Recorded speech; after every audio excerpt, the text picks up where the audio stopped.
सुप्रभात सभी को। एक श्लोक है मनुस्मृति में कि यत् नार्यंस्तु पूजयन्ते रमन्ते तत्र देवता, अर्थात जहाँ पर स्त्रियों की पूजा की जाती है, जहाँ स्त्रियों का आदर किया जाता है, वहाँ पर देवताओं का निवास होता है। यह मनुस्मृति का एक श्लोक है। तो जो आज का विषय है हमारा वो नारियों से संबंधित एक मध्य प्रदेश में योजना आई है महिलाओं के सशक्तिकरण के लिए, महिलाओं के उत्थान के लिए। वो है लाड़ली बहना योजना। हम जब इतिहास में देखते हैं कि जो हमारा समाज था, हमारी भारतीय संस्कृति थी, वो शुरुआत में ही या वैदिक काल में ही, प्राचीन काल में ही मात्र सत्तात्मक थी। आप देखेंगे कि वैदिक काल में जब वेदों की रचना हुई थी तो अनेक विदुषी महिलाएं जैसे गार्गी, अपाला, लोपामुद्रा, घोषा, विश्वरा, अनेक ऐसी विदुषी महिलाएं हुई हैं जिन्होंने वेदों की रचनाओं में भी सहयोग किया है। तो जो समाज था भारतीय संस्कृति का, वो एक प्रकार से मात्र सत्तात्मक था, लेकिन बाद में अनेक क्रूतियाँ आ गईं। धीमे धीमे हम देखते हैं कि जो मध्यकाल आता है इतिहास का, अर्थात 1200 ईस्वी के पश्चात, तो अनेक कुप्रथाएं जैसे पर्दा प्रथा, सती प्रथा, विधवा प्रथा, अनेक ऐसी क्रूतियाँ आ गई जिसके कारण महिलाओं की स्थिति थी वो दयनीय हो गई। और जो समाज प्रारंभ किया था किससे, मात्र सत्तात्मक से, वो अब किस पर शिफ्ट हो गया, पितृसत्तात्मक समाज स्थापित हो गया। हम आज भी जो महिलाएं हैं, जो नारियां हैं, उनको घर की लक्ष्मी के रूप में मानते हैं।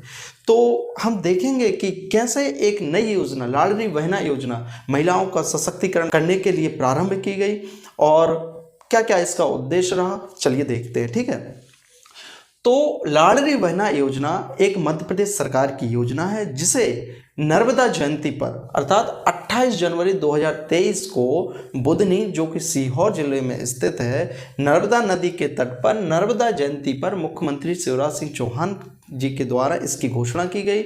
और इस योजना का जो प्रमुख उद्देश्य है वो है महिलाओं का सशक्तिकरण, महिलाओं का उनकी निम्नतर स्थिति को बेहतर करने के लिए इस योजना को प्रारंभ किया गया, जिस योजना में 1000 रुपये प्रति माह, 1000 रुपये प्रति माह सीधे महिलाओं के जो पात्र होंगे उनके खातों में ट्रांसफर किए जाएंगे।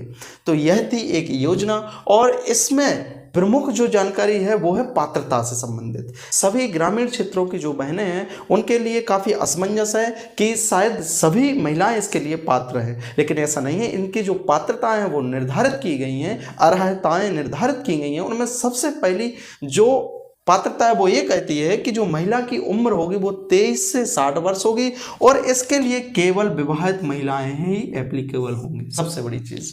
ठीक है, 23 से 60 वर्ष और विवाहित महिलाएं, पहली चीज। दूसरी चीज कि यदि उनके परिवार से कोई टैक्स पेयर है, इनकम टैक्स पेयर, आयकर अदा करता है, तो वो इस योजना के पात्र नहीं होंगे, अर्थात 2.5 लाख रुपए से कम की वार्षिक आय होना चाहिए। और जो तीसरी बात है कि जो किसान भाई हैं उनकी कृषि भूमि 5 एकड़ से कम होनी चाहिए। यदि इस तरह की पात्रताएं महिलाएं रखती हैं, इसके अलावा भी हैं जैसे कि वो मूल्यवासी होनी चाहिए, अन्य किसी योजना का लाभ ना ले रही हों, जो तलाकशुदा या परित्यक्त महिलाएं जिन्हें छोड़ दिया गया उनके पतियों द्वारा, या फिर विधवा महिलाएं, तलाकशुदा महिलाएं, वो भी इसके लिए एलिजिबल है। चूंकि इस योजना को प्रारंभ किया गया है 28 जनवरी 2023 को इसकी घोषणा हुई, लेकिन इस योजना के अंतर्गत पात्र महिलाओं के लिए जो पोर्टल ओपन किया जाएगा या आवेदन की शुरुआत की जाएगी वो 8 मार्च से प्रारंभ किया जाएगा।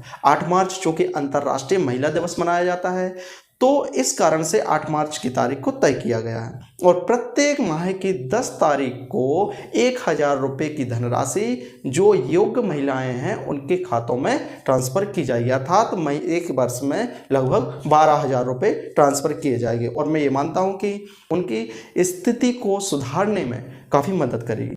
नारियों की स्थिति को, बेटियों की सामाजिक स्थिति को बेहतर बनाने के लिए वर्ष 2015 में एक नई योजना की शुरुआत की गई थी राष्ट्रीय स्तर पर, जिसे कहा गया था बेटी बचाओ बेटी पढ़ाओ। इसकी शुरुआत 22 जनवरी 2015 में प्रधानमंत्री नरेंद्र मोदी द्वारा पानीपत हरियाणा से प्रारंभ किया गया था। एक्चुअल में जो हरियाणा है वहाँ का लिंगानुपात या हम कहें सेक्स रेशियो वो सबसे कम है। भारत में जो सबसे कम सेक्स रेशियो है वो है हरियाणा का। 879 महिलाएं हैं प्रति 1000 पुरुष पर, जो काफ़ी दयनीय स्थिति है। इसी कारण से उनके लिंगानुपात में सुधार लाने हेतु इस योजना को प्रारंभ पानीपत हरियाणा से किया गया था। इस योजना को यदि याद रखना चाहते हैं आपकी कब प्रारंभ की गई, तो याद रखिएगा बेटी और बेटी 2 बार है, इसलिए 2 बार अर्थात 22 हो गया। ठीक है, 22 जनवरी जो प्रथम महीना होता है, किसका, वर्ष का प्रथम महीना होता है जनवरी।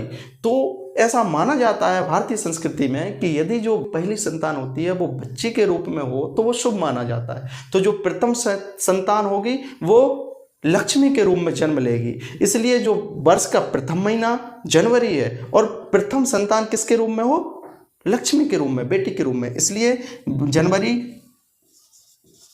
पहला महीना आएगा।